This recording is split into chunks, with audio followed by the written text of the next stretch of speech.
வணக்கம். Welcome to Tiruchendur. வாங்க திருச்செந்தூர் கோவிலின் இன்றைய தரிசன நிலவரம் பற்றி பார்க்கலாம். இன்று திங்கட்கிழமை விளக்கமுள்ள 5 மணிக்கு கோவில் நடை திறந்தாங்க. முதல் தரிசனமான விஸ்வரூப தரிசனத்திற்கான பக்தர்கள் ரொம்ப குறைவாக இருந்தனர். இன்று காலை 6 மணிக்கு அபிஷேகம் நடைபெற்றது. மக்களை நான் வீடியோ எடுக்க சொல்ல டைம் வந்து 7:15லேருந்து 8 மணி இருக்கும். அந்த நேரத்தில் கட்டண தரிசனத்தில் சுத்தமாக கூட்டம் இல்லை.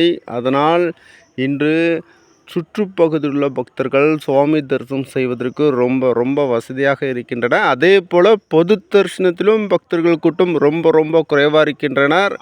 நாளை முருகப்பெருமானுக்கு உகந்த நாளான செவ்வாய்க்கிழமையில் தரிசனம் செய்வதால் உண்டாகும் நன்மைகள், தொழில் வளர்ச்சி, நமக்கு உண்டான தோஷத்தை நிவர்த்தி செய்தல், அதனால் பக்தர்கள் கூட்டம் அதிகமாக இருக்கும். மக்களை இன்று திருச்செந்தூர் முருகப்பெருமான் கோவிலில் உள்ள நடராஜர் பெருமானுக்கு 1008 சங்கு அபிஷேகம் சரியாக 10 மணிக்கு நடைபெற இருக்கிறது. இதில் கலந்து கொண்டு சுவாமியின் அருள் பெற நம்ம சேனலை சப்ஸ்கிரைப் பண்ணுங்க, லைக் பண்ணுங்க, ஷேர் பண்ணுங்க. நன்றி.